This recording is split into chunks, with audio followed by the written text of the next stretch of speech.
Good day, everybody. I am 2 minutes late. I am here to give you morsels of a thought of wisdom, preferably wisdom, every day. This is number 1615, Words and Wisdom Wednesday. We're doing courage and perseverance in the Book of Virtues by William J. Bennett. And I want to read some stories. I think I'm looking at the camp. Okay, there you go. And let's start with perseverance. Okay, here we go. The Long Hard Way Through the Wilderness, retold by Walter Russell Bowie. The story of the Hebrews' flight from Egypt and their 40 years of wandering in the wilderness is told primarily in the biblical book of Exodus. It is one of our greatest accounts of endurance, not only by a people, but by a people's leader. As God's agent, Moses led the Hebrews through trial after trial, helping them find their way past starvation, sickness, impatience, and despair. After so long a journey to the border of Canaan, God does not allow Moses himself to enter the promised land. It is a final irony that somehow makes him an even more compelling figure of patience and perseverance. Moses had brought the people out of Egypt. They had come safely across the water in spite of the chariots of Pharaoh. Now they thought there would be no danger or trouble anymore, but soon they found that they had a long, hard way ahead of them. The country to which they had come was a strip of land, not very wide, between the sea on one side and great mountains of rock on the other side. The ground between the sea and the mountains was flat sand and gravel. In the daytime, the sun beat down with blistering heat, and there were no trees to give shade. Mile after mile, the people traveled without finding water. When at last they came to a pool in the sands, the water tasted so bad that they could not drink it. They named the place Mara, which means bitterness, and they demanded of Moses, "What shall we drink?" That's where the name Mary comes from. Moses prayed to God to show him what to do. He found some shrubs growing in the sand, and he put these into the pool. Their leaves changed the taste of the water so that it became fit to drink. After that, Moses led the people to a place called Elim. There they found 12 springs of water with 70 palm trees growing nearby. To the people who had been dragging their feet through the hot desert, Elim seemed like heaven, and they made camp there at the oasis. But they could not stay long at Elim, for they had used up all the food they had brought with them out of Egypt. They had to go on farther in the hope of finding something they could eat. But when they had left the oasis, all that they saw around them was the desert again, and they seemed to be worse off than ever. Most of the Israelites were not as brave as Moses, and some of them began to complain aloud. They said to Moses, "Would to God that we had been let alone to die in the land of Egypt. There we had meat to cook and plenty of bread, and here you have brought us out into this wilderness to kill us all with hunger." But Moses kept his temper and he kept his courage. He said that God would send them help. That evening, as the people looked at the sky, they saw what seemed like a cloud. As it came near, they saw that it was not a cloud, but hundreds and hundreds of quail, blown to land by a strong wind from islands out in the sea. When the tired birds came to earth, the people caught and ate them. That night there was a heavy dew. In the morning, when the people woke up, there on the ground were small white patches like frost. Moses said, "This is the bread that the Lord has given you to eat." The people of Israel called it manna. It was a kind of gum that fell from the desert bushes, and it had to be picked up before the sun rose, for after that it melted and disappeared. From the place where they were fed with the quail and the manna, the people of Israel went on farther along the sea. Then Moses told them to turn and head for the mountains. Terrible looking mountains they were, high and bare and grim. Again, the people grew so thirsty that their tongues were dry. Give us water, they cried to Moses. Is that what you brought us out of Egypt for? To kill us all with thirst? But Moses had been in these mountains before, and there was much that God had helped him learn. He led the people to a great rock cliff in a mountain called Horeb. There he struck the cliff with his staff and showered them with water. Sorry. There he struck the cliff with his staff and showed them water flowing. For a while the Hebrews were satisfied. They liked it still better when Moses brought them after that to another oasis. This was the greenest spot in all that bleak and barren land. Row after row of palm trees were there, and springs bubbled up and overflowed, so that the waters made a murmuring stream. Centuries later, this oasis was still known as the Pearl of Sinai because of its beauty. In Morsels of a Thought, we hope we get wisdom from people who have traveled before, who have lived before, and we get their information and we treat it like something we should do. When we know what we should do, that is called wisdom. And when we actually do it, it is called virtue. That's what the fortune cookie told me. Okay, Morsels of a Thought, number 1615, back to how it is retold by Walter Russell Bowie, The Long Hard Way Through the Wilderness. It's a story on perseverance and courage. The people of Israel might have liked to pitch their tents here and stay always, but it was a dangerous place in which to linger. An oasis was the one place most wanted and so most fought for by all the wild desert tribes. Moses chose a young man named Joshua to be the commander of the fighting men if there was danger. The people had not been at the oasis long when a band of Amalekites appeared. They were mounted on camels and carried spears. They rode in fiercely to attack the Israelites. But Moses stood on a hill and held up his staff. He prayed to God. As he went on praying, Aaron and a man named Hur held up Moses' hands. While he prayed, Joshua and his fighting men drove the Amalekites away. All the same, they could not stay at the oasis. Moses knew that other tribes, stronger than the Amalekites, might come there any day. Besides, the country to which Moses hoped to bring them so that they might settle there was a long way off to the other side of the mountain. So, on over rocky paths and up deep ravines, Moses led the people of Israel. Great mountain peaks frowned over them. Some of these mountains had been volcanoes, and now and then there were rumblings among them, and sometimes even an earthquake.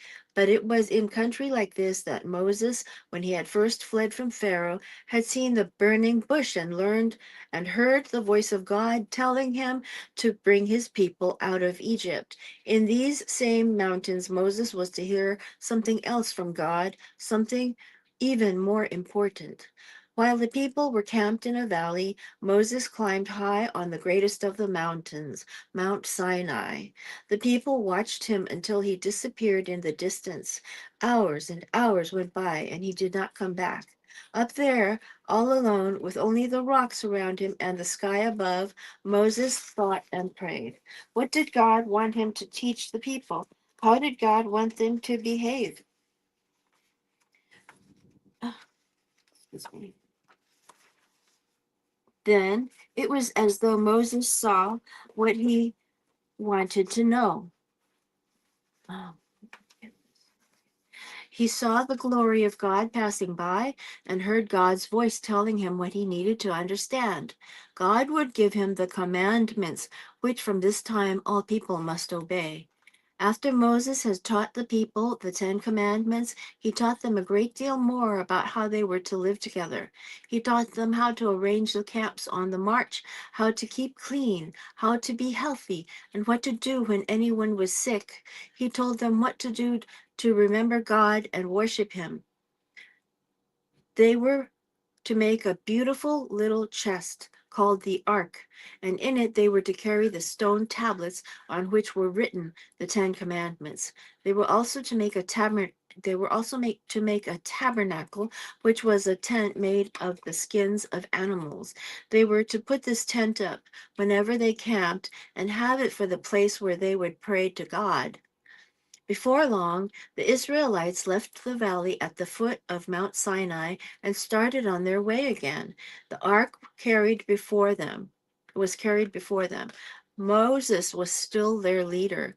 Often he had a hard time, just as he had when they first came out of Egypt, because some of the people were forever grumbling.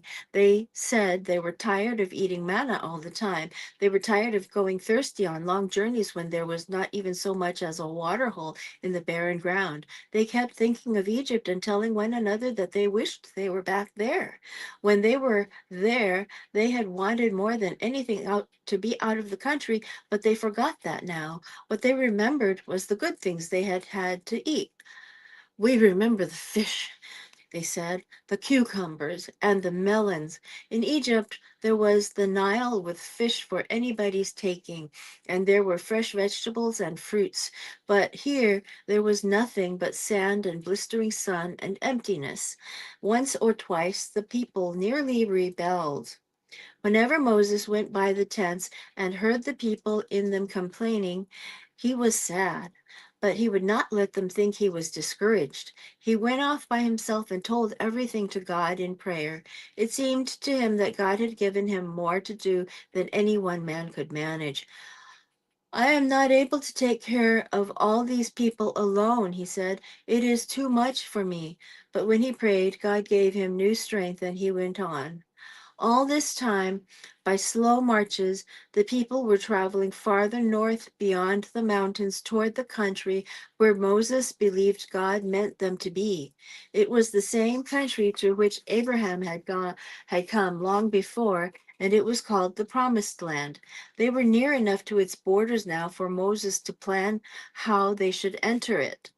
But he had to he had to learn exactly what the land was like and what sort of people were living there. He chose 12 scouts, one of whom was Joshua and one a young man named Caleb, and he sent them out secretly in advance. Go see the land, he told them, and the people who live there. Notice whether they are strong or weak, few or many. Is the land good or bad, and is it wooded or not? So what sort of homes do the people have? Do they live in tents or in towns with walls around them? Be of good courage and bring back with you some of the fruits of the land. So on ahead the scouts went. From the region around Mount Sinai, it was 100 miles or so to the shores of the Dead Sea. Beyond that, they went up over the high rock country of Moab and along the valley of the Jordan River. Across the Jordan lay the promised land. After 40 days, the scouts came back and made their report to Moses. They all said that the country they had looked at was a good land. Compared with the mountains and desert they had been through, it seemed like a paradise. There were fields of grain in it, and olive trees, and vineyards, and springs of water in the hills. They brought back a great bunch of grapes which they had taken from a valley they called Eshcol, and they also brought figs and other fruit. But after that, the scouts began to disagree. 10 of them said that the people in the land were so strong and so warlike they would never let the Israelites in. They said that the people living there looked like giants. Measured against them, the 10 scouts said they felt like grasshoppers. But Caleb and Joshua, the other two, said all that was nonsense. The people living in the country were no different from any other people. The thing for the Israelites to do was to march straight ahead and go in. Most of the Israelites who crowded around and listened believed the 10 men instead of the two. They were afraid to trust the ones who were courageous. Then, because it made them uncomfortable to feel cowardly, they pretended that Caleb and Joshua were trying to lead them into trouble. If they had dared, they would have stoned the two brave men to death. They started again to say that they wished they were back in Egypt. They even talked of choosing a captain of their own who would take them there. But they could not find any real leader, so their angry muttering came to nothing. Yet this was all, all this was enough to make Moses know that such faint-hearted people could not win the promised land. There was no use trying to lead them into it now. He would have to wait a long time until some of the older ones who had been slaves in Egypt died and the younger and braver men grew up. Many years went by. So, wow, we are in Morsels of a Thought of Wisdom. And this is a story of Moses leading the Israelites to Israel, the promised land, that is. And we are in 1615. That many consecutive days, I've brought you morsels of a thought to try to cheer you up, to bring you a good day, and to impart some little bits of wisdom that you can impart to other people. And then I want to inspire you. So here we are. Many years went by, and now at last Moses did have a different sort of people under him, people who had been born and had grown up in the wilderness. They moved to the borders of the land of Edom, which lies at the south of the Dead Sea. They asked the Edomites to let them pass through their country peacefully. When the Edomites would not do this, the Israelites circled around that country and came to the land of the Amorites to the west of the Jordan River. Moses sent a message to Sihon, the chief of the Amorites, saying, "Let us pass through your land. We shall not turn into the fields nor into the vineyards. We will not drink from your wells, but we will go along the high roads until we have passed your borders." The Amorites were fierce fighters. Instead of letting the Israelites through, they rode into the camp to attack them.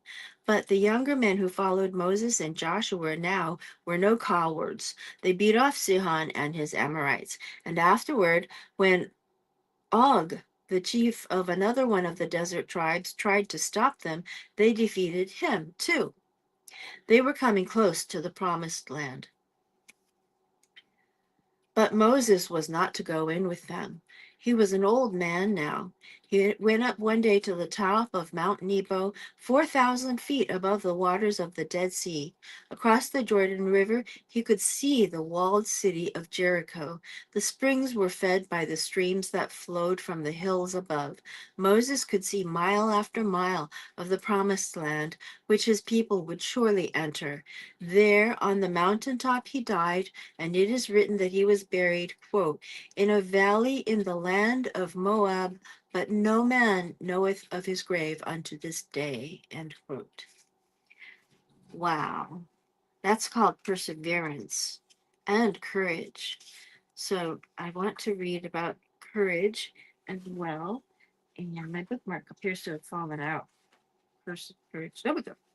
By John Galsworthy. We have 5 more minutes. It's a long, long story. So let me choose something that I can find that is short. This is not short. This in synopsis, we got that part. Oh, I wanted to read that. Okay. It's not short. I want to find something short. Loyalty to a brother. Family loyalties involve certain obligations. They are duties we perform out of love, as this simple story from an old Boy Scout book reminds us. This is by Walter Macpeak, Macpeek. One of two brothers fighting in the same company in France fell by a German bullet. The one who escaped asked permission of his officer to go and bring his brother in. "He is probably dead," said the officer, "and there is no use in your risking your life to bring in his body." But after further pleading, the officer consented. Just as the soldier reached the lines with his brother on his shoulders, the wounded man died. There, you see, said the officer, you risked your life for nothing.